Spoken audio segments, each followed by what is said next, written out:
ನಿವೇಶನ ರೈತರಿಗೆ ಮೀಸಲಿಟ್ಟ ಜಮೀನಿಗೆ ಭೂ ಮಾಫಿಯಾದವರಿಂದ ಅತಿಕ್ರಮಣ. ದಿನ್ನಹಳ್ಳಿ ಹಾಗೂ ಮೊದಲಹಳ್ಳಿ ಗ್ರಾಮಸ್ಥರಿಂದ ಆಕ್ರೋಶ. ಮೊದಲಹಳ್ಳಿ ಗ್ರಾಮದ ಸರ್ವೆ ನಂಬರ್ 57ರಲ್ಲಿ ಅತಿಕ್ರಮಣ, ಗ್ರಾಮಸ್ಥರ ಆರೋಪ. ನಿವೇಶನ ರೈತರಿಗೆ ಮೀಸಲಿಟ್ಟ ಜಮೀನಿಗೆ ಭೂ ಮಾಫಿಯಾದವರು ಕಂದಾಯ ಇಲಾಖೆ ಅಧಿಕಾರಿಗಳ ಶಾಮೀಲೊಂದಿಗೆ ಅತಿಕ್ರಮಣ ಮಾಡಿ ಗ್ರಾಮಸ್ಥರನ್ನ ದಿಕ್ಕು ತಪ್ಪಿಸುತ್ತಿದ್ದಾರೆ ಎಂದು ದಿನ್ನಹಳ್ಳಿ ಹಾಗೂ ಮೊದಲಹಳ್ಳಿ ಗ್ರಾಮಸ್ಥರು ತಮ್ಮ ಆಕ್ರೋಶವನ್ನ ಹೊರಹಾಕಿದ್ದಾರೆ.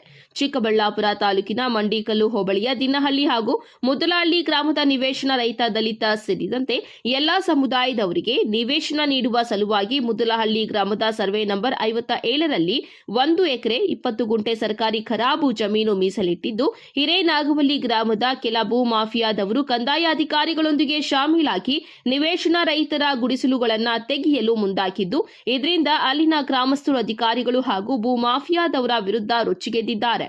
ಇನ್ನು ಈ ವೇಳೆ ಮಾತನಾಡಿದ ದಿನ್ನಹಳ್ಳಿ ಗ್ರಾಮದ ಯುವ ಮುಖಂಡ ಶ್ರೀನಿವಾಸ್ ಆಚಾರಿ, ಮೊದಲಹಳ್ಳಿ ಗ್ರಾಮದ ಸರ್ವೆ ನಂಬರ್ 57ರಲ್ಲಿ ಒಟ್ಟು 56 ಎಕರೆಯಷ್ಟು ಸರ್ಕಾರಿ ಜಮೀನು ಇದೆ. ಆದರೆ ಹಿರೇನಾಗವಲ್ಲಿ ಗ್ರಾಮದ ಕೆಲವರು ಉದ್ದೇಶಪೂರ್ವಕವಾಗಿ ನಮ್ಮ ಗ್ರಾಮದ ಬಳಿ ಬಂದು ನಿವೇಶನ ರೈತರಿಗೆ ಮೀಸಲಿಟ್ಟಿರುವ ಜಮೀನು ನಮ್ಮದು ಎಂದು ದಿನ್ನಹಳ್ಳಿ ಹಾಗೂ ಮೊದಲಹಳ್ಳಿ ಗ್ರಾಮಸ್ಥರ ಮೇಲೆ ದೌರ್ಜನ್ಯ ಎಸಗುತ್ತಿದ್ದಾರೆ.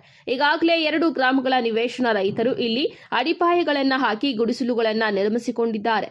ಕಂದಾಯ ಇಲಾಖೆಯ ಅಧಿಕಾರಿಗಳು ಭೂಮಾಫಿಯಾದಾರರೊಂದಿಗೆ ಕುಮ್ಮಕ್ಕಾಗಿ ಏಕಾಏಕಿ ಸ್ಥಳಕ್ಕೆ ಬಂದು ಗುಡಿಸಲುಗಳನ್ನು ತೆರವುಗೊಳಿಸುವಂತೆ ದಬ್ಬಾಳಿಕೆ ಮಾಡುತ್ತಿದ್ದಾರೆ. ಹಲವಾರು ವರ್ಷಗಳಿಂದ ಖಾಲಿ ನಿವೇಶನಗಳಿಲ್ಲದೆ ಪರದಾಡುತ್ತಿರುವ ಗ್ರಾಮಸ್ಥರ ಮೇಲೆ ದರ್ಪ ತೋರುತ್ತಿದ್ದಾರೆ ಎಂದು ಆರೋಪಿಸಿದ್ದಾರೆ. ಈ ವೇಳೆ ಮಾಜಿ ಗ್ರಾಮ ಪಂಚಾಯಿತಿ ಸದಸ್ಯ ಹನುಮಪ್ಪ, ಗ್ರಾಮಸ್ಥರಾದ ಅರುಣ, ಶ್ರೀನಿವಾಸ್ ಸೇರಿದಂತೆ ನೂರಾರು ನಿವೇಶನ ರೈತರು ಇದ್ದರು. ವರದಿ ಸತೀಶ್ ಬಾಬು, ನಂದಿ ಟಿವಿ, ಗುಡಿಬಂಡೆ.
ನಮ್ಮ ಹೆಸರು ಬಂದು ಶ್ರೀನಿವಾಸಾಚಾರಿ ಅಂತ. ಮುದ್ಲಳ್ಳಿ ಮತ್ತು ಮಜಿರಾ ದಿನ್ನಹಳ್ಳಿ ಗ್ರಾಮದಲ್ಲಿ ವಾಸವಾಗಿದ್ದೀವಿ. ಇಲ್ಲಿ ನಮಗೆ ಹಕ್ಕುಪತ್ರಗಳು ನೀಡಿ ನಿವೇಶನಗಳಿಗಂತ ಜಾಗ ಸ್ಪೇರ್ ಆಗಿತ್ತು. ಅದರಲ್ಲಿ ಬಂದು 49 ಸೈಟ್ಗಳಾಗಿದ್ದಾವೆ. ಮತ್ತು ಇಲ್ಲಿ ಖಾಲಿ ಜಾಗ ಅಂತ ಅಲ್ಲಿ ಆವತ್ತು ಕೊಟ್ಟಿರುವ MLA ಸಾಹೇಬರು ಅವರೆಲ್ಲ ಬಂದು ರಿಸರ್ವೇಷನ್ ಇರೋದು ನಿಮ್ಮ ಮುಂದಿನ ಪೀಳಿಗೆಗೆ ಜನ್ರೇಷನ್ ಇದನ್ನ ಮೇಲೆ ನಿಮಗೆ ಸೈಟ್ಗಳು ಮಾಡ್ಕೊಳ್ಳಿ ಅಂತ ಜಾಗ ಬಿಟ್ಟಿದ್ದೀವಿ. ಇಲ್ಲಿ 1 ಎಕರೆ 20 ಗುಂಟೆಯಲ್ಲಿ ಜಾಗ ಐತೆ. ಇನ್ನು ಅದನ್ನು ರಿಸರ್ವೇಷನ್ ಮಾಡಿಸ್ತೀವಿ ಅಂತ ಅವತ್ತು ಹೇಳಿದರು. ಅದರಲ್ಲಿ ಆ ಜಾಗದಲ್ಲಿ ಇವಾಗ ಯಾರ್ಯಾರಿಗಿಲ್ವೋ, ಯಾರ್ಯಾರು ಲೆಸ್ ಇದ್ದಾರೋ, ಸೈಟ್ ಲೆಸ್ ಯಾರ್ಯಾರು ಇದ್ದಾರೋ ಅವರೆಲ್ಲ ಒಂದೊಂದು ಸೈಟ್ ಹಾಕ್ಕೋಬೇಕಂತ ಇಲ್ಲಿ ಇದು ಮಾಡಿಬಿಟ್ಟು ಜಾಗ ರೆಡಿ ಮಾಡಿಕೊಂಡು ಮಾಡ್ತಾಯಿದ್ರು. ಅದಕ್ಕೆ ಬೇರೆ ಊರವರು ಹಿರೇನಾಗವಲ್ಲಿ ಗಂಗಪ್ಪನವರು ವಂಶಸ್ಥರು ಬಂದು ಇಲ್ಲಿ ನಮಗೆ ಪಾಣಿ ಆಗಿದೆ ಅಂದ್ಬಿಟ್ಟು ಪಾಣಿ ಮೇಲೆ ಬರ್ತಾವ್ರೆ. ಯಾವುದೇ ದುರಸ್ತಿ ಇಲ್ಲ ಇಲ್ಲಿ. ಬಟ್ ಅದೊಂದು ನೀರು ಹೋಗೋಕ್ಕೆ ಅಂತ ಇಲ್ಲಿ ಶೇಖರಣೆ ಜಾಗ ಅಂತ ಜಾಗ ಇದೆ. ಒಂದು 10 ಗುಂಟೆ ಶೇಖರಣೆ ಜಾಗ ಇದೆ. ಅದನ್ನ ಬಿಟ್ಟು ಬೇರೆ ಪಕ್ಕದಲ್ಲಿರೋ ಜಾಗ ಒಂದು 20-25 ಗುಂಟೆ ಜಾಗ ಇದೆ. ಅದರಲ್ಲಿ ಒಂದು 16-17 ಸೈಟ್ಗಳಿಗೆ ಜನಗಳು ಇವಾಗ ಇಲ್ಲದೇ ಇರೋರು ಇದ್ದಾರೆ. ಅವ್ರಿಗೋಸ್ಕರ ಬೇಕು ಅಂತ ನಾವು ತಮ್ಮಲ್ಲಿ ಕೋರ್ಕೊತಾ ಇದ್ದೀವಿ. ಅದಲ್ಲದೆ ಮತ್ತು ಇಲ್ಲಿ ನಮಗೆ ಉಳುಮೆ ಮಾಡಿದ್ದೀವಿ, ನಾವು ಬೆಳೆ ಹಾಕಿದ್ದೀವಿ.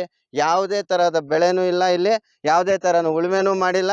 ನಾವು 10 ವರ್ಷ, ಒಂದು 6-7 ವರ್ಷದಿಂದ ತಿಪ್ಪೆಗಳು ಹಾಕ್ಕೊಂಡಿದ್ದೀವಿ. ಮತ್ತು ಇಲ್ಲಿ ಜಾಗ ಐತೆ, ನಮ್ಗೆ ತಿಪ್ಪೆಗಳು ಹಾಕೋಕೆ ಕೂಡ ಜಾಗ ಇಲ್ಲ. ಮತ್ತು ಆ ಕಡೆಯಿಂದ ಹಸುಗಳು ತಗೊಂಬಂದು ಇಲ್ಲಿ ಕಟ್ಟೋಕ್ಕೂ ಜಾಗ ಇಲ್ಲ. ಎಲ್ಲ ನಮಗೆ ಆ ಕಡೆ ಆಜು ಬಾಜು ಎಲ್ಲ ಸರ್ವೆ ನಂಬರ್ಗಳಿದ್ದು ಅವ್ರ ಕಾಂಪೌಂಡು ಫೆನ್ಷನ್ನು ಎಲ್ಲ ಮಾಡಿಕೊಂಡು ಅವ್ರು ರೆಡಿ ಮಾಡ್ಕೊಂಡವ್ರೆ. ಮಧ್ಯದಲ್ಲಿ ಯಾವುದೇ ಜಾಗ ಇಲ್ಲ ಸ್ವಾಮಿ. ಇದನ್ನು ಯಾವುದೇ ಕಾಲಕ್ಕೂ ನಮ್ಮ ಗ್ರಾಮಸ್ಥರು, ದಿನ್ನಹಳ್ಳಿ ಗ್ರಾಮಸ್ಥರು ಯಾವುದೇ ಕಾರಣಕ್ಕೂ ಈ ಜಾಗವನ್ನು ಬಿಡೋದಿಲ್ಲ.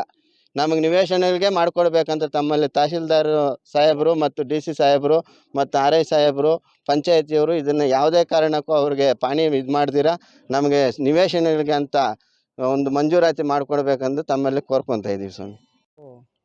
ಹನುಮಪ್ಪ ಅಂತ, ಮಾಜಿ ಗ್ರಾಮ ಪಂಚಾಯತ್ ಸದಸ್ಯರು, ಮುದ್ಲಳ್ಳಿ. 57 ಸರ್ವೆ ನಂಬರ್ ಇದರಲ್ಲಿ ಖರಾಬ್ ಲ್ಯಾಂಡ್. ಮೊದಲು ಸುಮಾರು 2010ರಿಂದ ಪ್ರಾರಂಭ ಆಗಿರಿದ್ದು. ಇದು ಸರ್ಕಾರಿ ಗೋಮಾಳ ಜಮೀನಿದು. ಯಾರಿಗೇನು ಏನು ಮಂಜೂರಾಗಿಲ್ಲ, ಯಾರಿಗೇನು ಇದಾಗಿಲ್ಲ. ಹೆಸರು ಸಹನಾ ಅಂತ ಸರ್. ನಾವು ದಿನ್ನಹಳ್ಳಿ ಗ್ರಾಮದಲ್ಲಿ ವಾಸವಾಗಿದ್ದೀವಿ. ಆದರೆ ನಮಗೆ ಹಕ್ಕುಪತ್ರ ಕೊಟ್ಟಿದ್ದಾರೆ ಜಮೀನಿಂದ.